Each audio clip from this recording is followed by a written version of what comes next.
Recap of my generation session that I had tonight while it's still fresh here. Um, so my game started out. I don't think I did actually that much. It was just like one of those sessions where there was a lot of stuff in the details of it. So it's like the recap might seem short, but it seemed like a lot happened. Uh, and as always, like or as per usual with cast, like there was no like fighting or interpersonal conflict or anything. So it's like there was more about exploring this mystery, which I was talking to Time here about here. So I got into my game, uh, and I'm basically with this Dr. Amara, and she's like the lead researcher for these kids who have this disease that's basically it's like it goes from like slurred speech to muscle deterioration to like cancerous growths everywhere to like they have like rapid onset aging. So it's like we're trying to figure out what exactly it is and how to treat it as Cass being a doctor. Um, the coolest thing that kind of came out of this session is I got a better picture of how everything Cass is when it comes to healing. So it's like and like not just like his aptitude, but like it kind of gave me a better perspective for like how the other half lives, specifically these people in this other land that I'm in. And what it was is I come to find out like that these people like they have shorter lifespans than us. Like I think we live to be like 160, 170 years old. Maybe that might not be entirely accurate, but it's definitely like a lot older than like a standard thing. Whereas like these people have much shorter lifespans. And what it is like we have like this natural rejuvenation property. I guess it's like 95% of our population has it, and then 5% of our population can actually use this healing property on others. And then of that, there's a small percentage who pursue medicine. Uh, I mean, not a small percentage. Like, there's a decent percentage of that 5% that pursue medicine. So it's like maybe 1 or 2% of the population uh, pursue medicine with this healing art, and like that allows us to use our Nui energy, our Nui energy to heal others. Uh, and then the people at this other place just don't possess that own personal healing, let alone my healing capabilities. So when I go down there, people, it's like I liken it to like Han Solo and the Force. Whenever Luke is introduced to him, it's like, oh, that old hokey religion. It's like it's not scientifically based or anything like that, and these people have never personally experienced it. So it's like to them, it's like you kind of roll your eyes like, oh yeah, you're talking about like that mystical stuff, like reading palms or something like we would do in Fake World, or like yeah, any of those kind of like hokey medicines. But thankfully, I can like practically apply this medicine, and I was like, okay, I'm there to like repair relations between our two nations because of the war that I think I mentioned last time.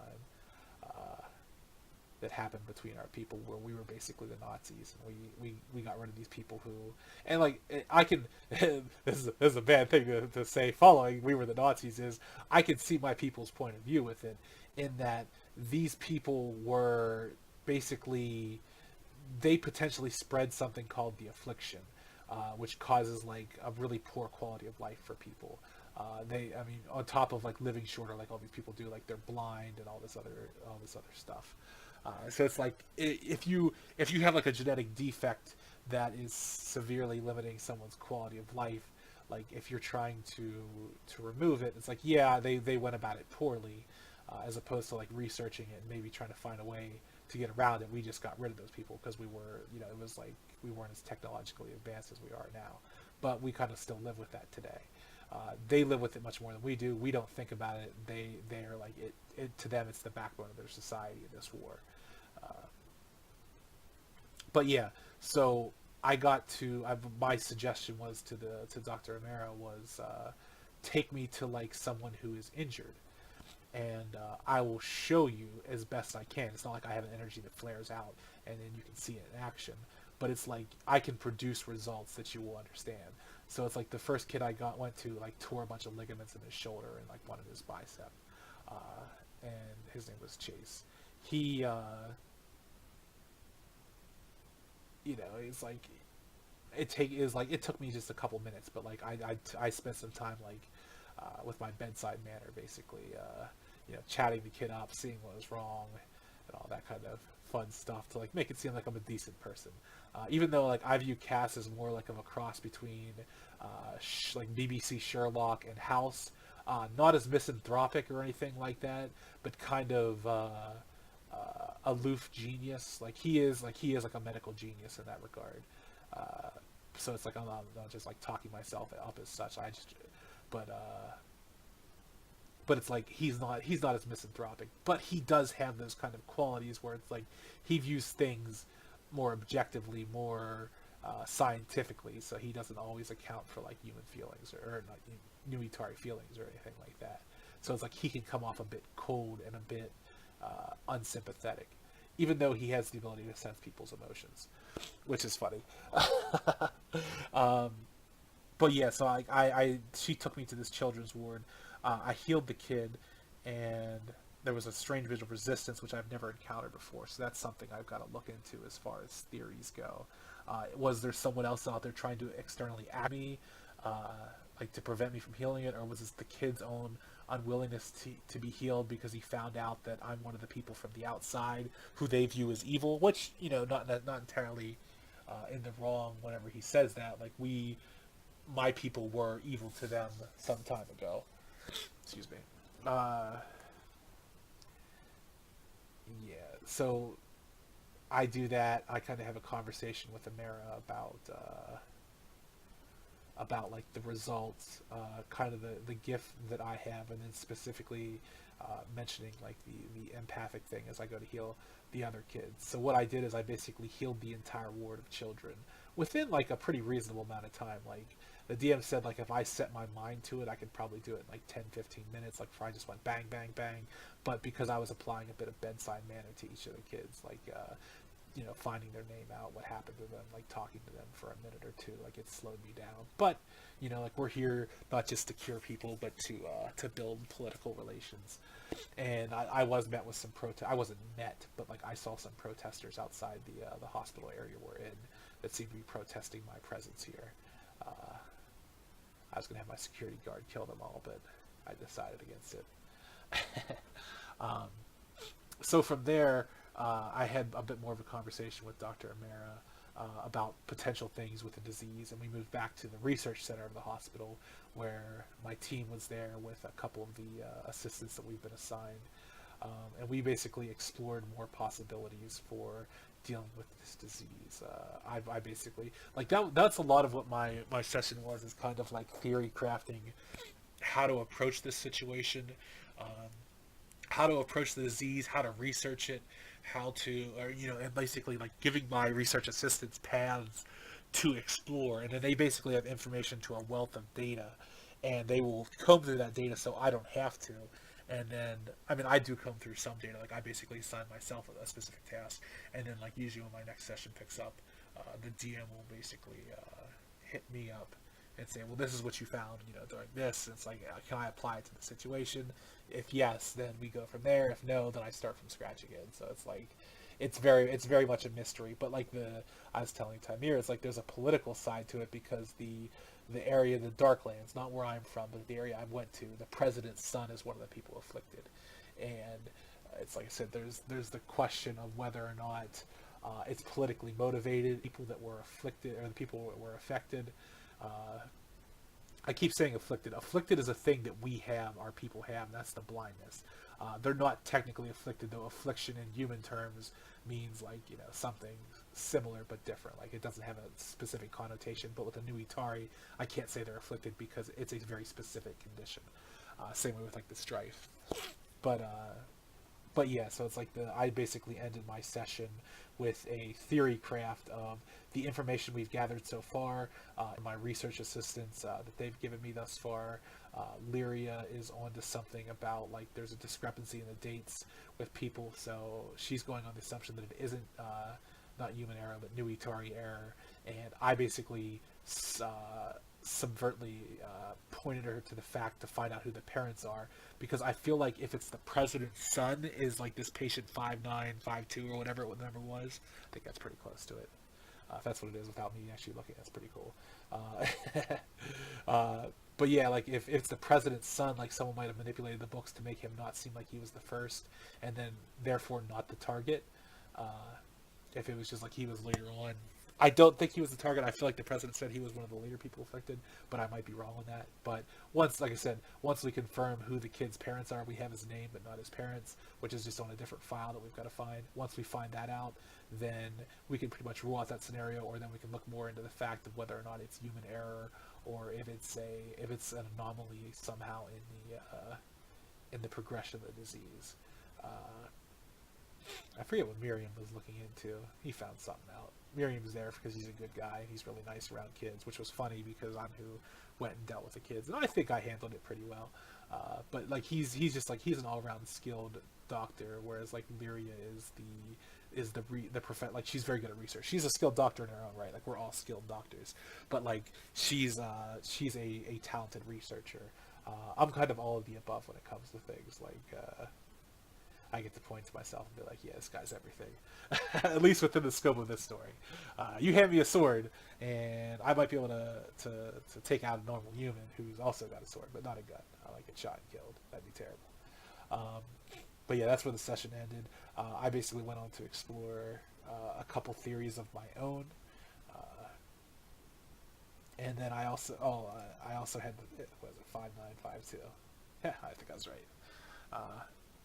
But yeah, I had a couple theories of my own that I wanted to personally look into. Like I wanted to look into the degenerative nature of the disease and kind of map it against other diseases and see if it's like a biological agent, like a design disease, like a designer virus or something like that that's difficult to detect, or if it's like something. The other thing is I haven't voiced yet is, as someone who's very gifted with Nui energy, I have what is this? It's not that I'm very gifted with Nui energy. Is I purchased the knowledge, the in-game character knowledge of Nui energy, which comes with the understanding of the strife, which is specifically Quarry energy. I haven't like Quarry energy. I think I've gone over before, where like it causes various systems in the body to degenerate or to basically break down. So George is not decently confident, but entertaining the idea that Quarry energy is at play. But I don't think Cass has quite got there yet. I've been looking for kind of clues that might suggest that, even though Cass has that in-game knowledge. So it's like it might be someone maintaining, because I think like I can't remember if Quarry energy requires like a catalyst injection kind of thing, where it's like you affect them with Quarry energy and then they basically spiral down from there, or if it requires like maintained exertion to weaken a person like this. So it's like that's something I have to look into, something Cass has to look into as well. But in the back of his mind, he is entertaining the idea that this might be the result of someone being exposed to the strife, or specifically Quarry energy. And if that's the case, it'll be very difficult for him to heal, just because it's like there's a very back and forth, the DM gave me an interesting document of like how strife or how Quarry and Nui energy interact with different systems in the body. Like certain ones have certain percentages of being more successful, like there's a chart, like I don't have the chart up. It's like let's say, the Quarry energy might be like 99% or 95% fatal if it attacks like your circulatory system, but like if it's affecting your skin, like Nui energy might be like 80% successful at preventing it from, or like being able to fight it off and fight it back. So it's like there's some math that goes into it as far as probability goes in saving these kids. But if that's what it is, like that'll add a whole different angle to it, because it's like that kind of exposes Cass to that darker side of his people. But yeah, that's where I kind of ended off, was getting back into researching. Amara is preparing a quarantine area where I can expose, or I literally almost said expose myself to the kids, but basically get close to one of the kids so I can attempt to heal them without exposing myself like to a potential pathogen or chemical or something like that. So she's basically trying to making sure she can set up a chamber so that can happen. One of the things I missed out on is we actually had this interesting conversation, Amara and I, about genetics, specifically that she was I suggested the idea that at least passively, at least not passively, recessively, like recessive genes and stuff like that. There should be some people that possess the recessive genes for the Nui Tari gifts, or specifically Nui energy, and that if they kept genetic records, which I believe they do, Cass might be able to help find those individuals, and then they might be able to cultivate some healers of their own, so that Cass isn't like doesn't have to like babysit or anything like that. And he's actually like he's all for that. Like it seems like some sketchy territory of like what are you gonna do, like force some people to breed or something like that. But it's like potentially also because like they have some like some for the good of the people kind of sacrifices that I've already seen hints of. So it's like yeah, I could see them being like yeah, listen, you've got to like mate with this person to create a kid that has these potential properties, like which is definitely on some sketchy stuff. But like I said, Cass is also kind of cold to that human side of things. So it's like to him, he's like, yeah, that's obviously a benefit to your society, being able to have this level of healing and potentially like extrapolate that genetic information to potentially like have other benefits to you, like the expanding your lifespan and making your quality of life just generally better, being able to heal yourselves, heal others, that kind of thing, deal with diseases better, etc. But yeah, like there's some definitely sketchy humanitarian implications behind it, which he definitely glossed over. I didn't, but he did. So there's at least that. Was there anything else? I feel like there was one or two details I might have been missing. Uh, we'll call it that. It's pretty late, so I'm gonna call it while it's still fresh.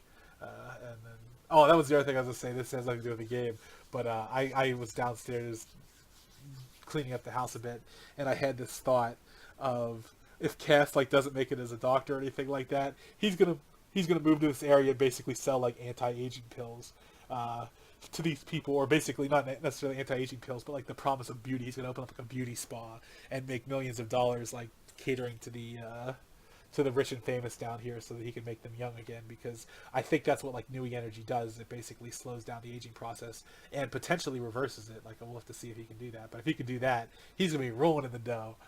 Who needs to go out there and fight or anything like that? He's gonna be like a celebrity Dr. Oz type that's out there peddling snake oils and just making people younger and stuff. So he'll be rolling in that dough. All right, now I'm gonna end it. I'll catch you guys later.